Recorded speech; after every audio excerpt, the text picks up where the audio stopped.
Guys, so today we're going to be working on a little project for my wife's birthday that's coming up, and I got an idea, and it's going to involve this box joint jig that we built the last video, and hopefully she likes it and we'll find out. So let's get started.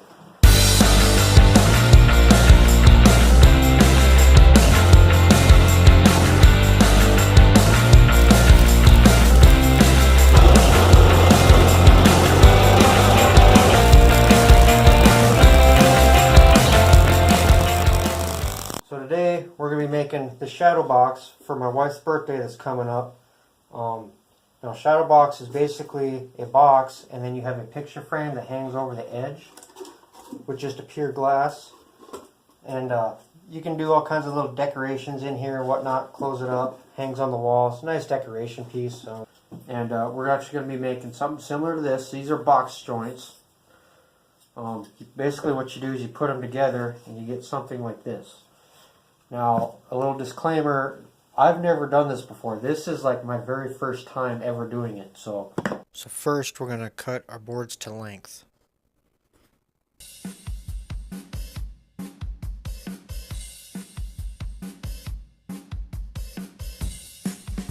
Then I'll clamp the board to the jig and one by one start passing the board through my dado blades to make my fingers.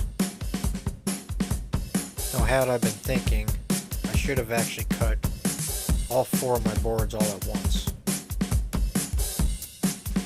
But there's one board done there. And now they will interlock with each other. And it looks like I got my adjustment just about right. Okay, so all in all, it's not bad for my first time. I can tell I need some adjustment, but I think some fine tweaking I could really get it down. But not bad for a first time. Okay, so one thing I learned already is make sure you know which side is your inside and outside. In this particular case, I would actually mark them in which direction. That way I could keep them straight myself.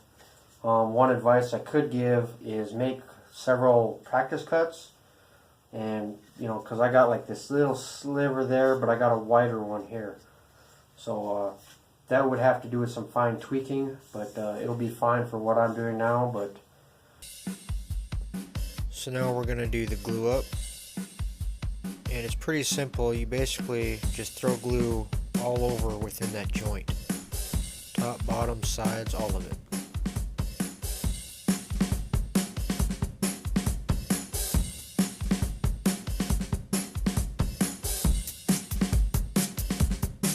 Now, one thing I didn't show is after I got all my clamps in, I made sure to put a square inside to make sure my box was actually square. And I basically put clamps on top, bottom, sides, every which way I could think of to add a little pressure to keep it all tight in together.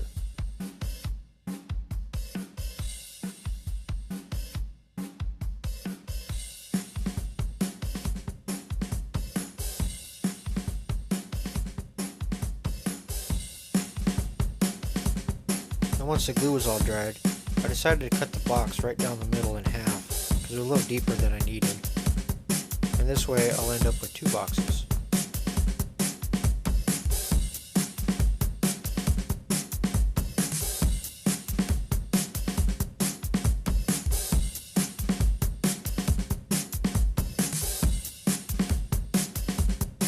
Now here I'm measuring the size of my box, and we'll just use a piece of 1/4 inch plywood for the back.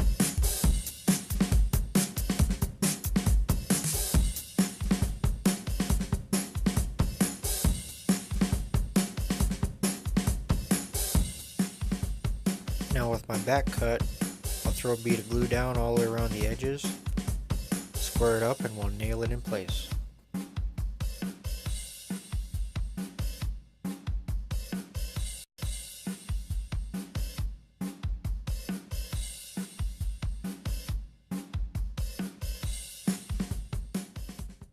now with our box basically done, now all we need to do is make something like a picture frame. Now here my boards were wide enough, so I basically split one end down at 2 inches, flipped it around and cut the other one down. That way I could get a lot more of my boards out of less material. So now that we got our pieces cut, we need to add in the 45s. And because of this, I always overshoot my measurement by at least 2 inches anyway. It gives me a little bit of wiggle room in here. For 45s, I have this handy little jig here that I made. And if you want to know more about this little jig, I suggest you go over to Make Something. David Petruto there did a wonderful job of explaining basically how I got this. So, awesome video. I would recommend you go check it out. Silly me. I forgot a step in all this. First, we're going to cut what's known as a rabbet, I believe. And what that is it will cut out a little section here, and the glass will actually sit in there. That way, when you tighten your little screws or whatever you have to hold it in, it's got a place for the glass to sit. So, we got to do that first. Now for this, I'm going to throw in my set of data blades. And I'll adjust the height of my blades so that's just enough for the glass to sit in and it'll be flush.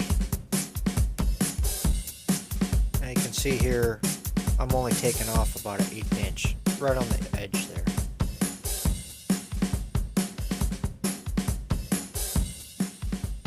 Now we'll throw in my regular blade and cut our 45s.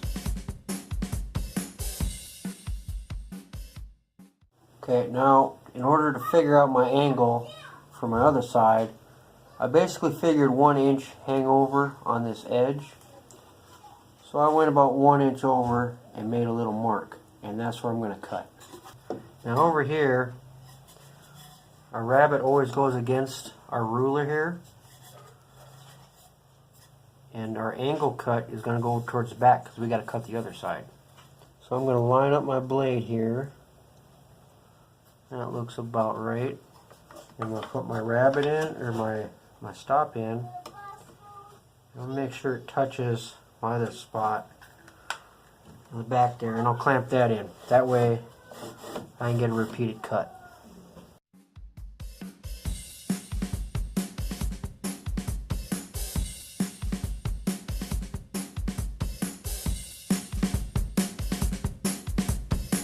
Now here I'm going to measure from the top outer point to the other top outer point to get my measurement.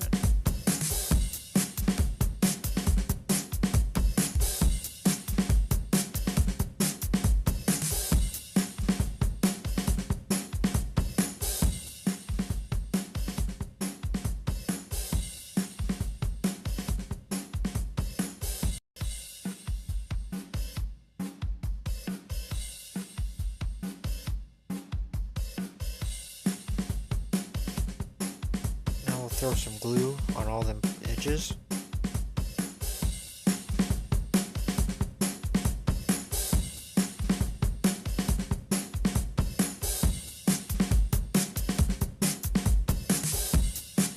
And I'll use this handy little picture frame strap I got here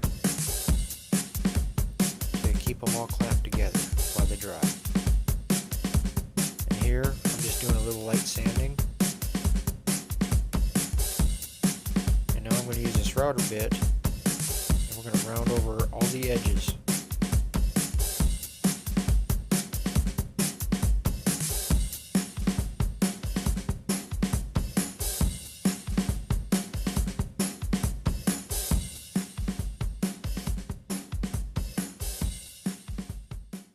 Next, what we need to do is take a piece of plexiglass and cut it to size for our little picture frame that we made. And now I'm going to be measuring my rabbets to see how big I'll need my plexiglass.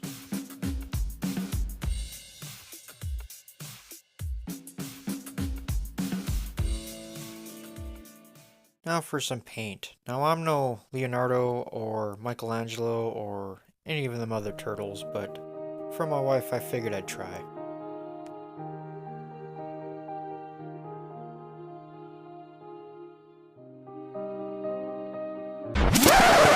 Can do it. Back to my way.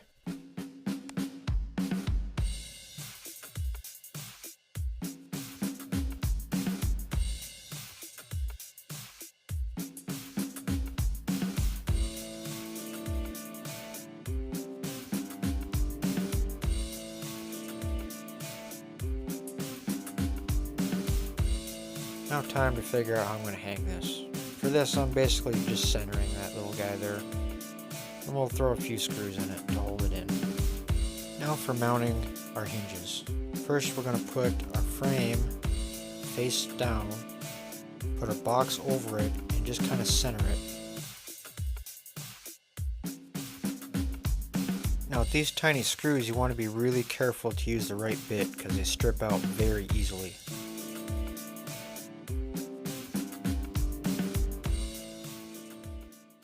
Okay, so for this next part, I actually cheated a little bit. You need a way to hold the glass into your little rabbit that we had cut. And usually you have the little tabs that will, you just twist them and it'll pushes against the glass. Well, I wasn't going to order any and wait, have my project on hold until then. So what I did is I took this little washer here and I drilled an offset hole in it. And what that'll do is when I put my screw through here and it's into the wood, I can just simply turn this and it'll apply pressure onto that glass so that it'll hold it in place. Quick, easy little way to make them. So now with that, it's time to put our plexiglass in its place. Now while putting these in, you need to make sure that the glass can still come out. So I would set my washers to where they would clear the glass, put my screw in, and with a little twist, it'll put pressure on the glass. And with some fine tweaking and tightening down, it'll hold it firmly in place. So with that all done, I got the glass in with our little washers there. This is complete. I'm going to add some little things inside for her.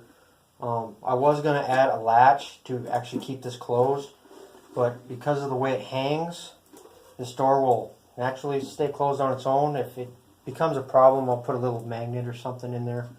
But that's all I got for you guys this time. Hope to see you next time. Please like, share, and subscribe.